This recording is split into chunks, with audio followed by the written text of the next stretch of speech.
In today's free online video editing tutorial, I'm going to show you how to loop a video in Adobe Premiere Pro CC and make the second clip slower in less than 2 minutes. The first step is to locate the part where you would like to loop the video clip or footage. Locate the part where you want to slow down the video. In this case, I've added a part with a marker, M on your keyboard, and it creates a marker.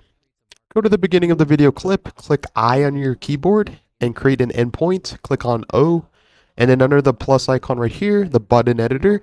If you don't have this, go to the second row. Click and drag the loop playback option like so, and then click OK. Click on the icon, see how it turns blue. And now this is what the video looks like.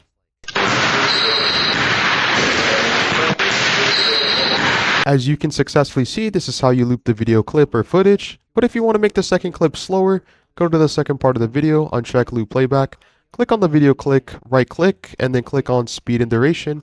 And now you can make this 50 and maintain the audio pitch.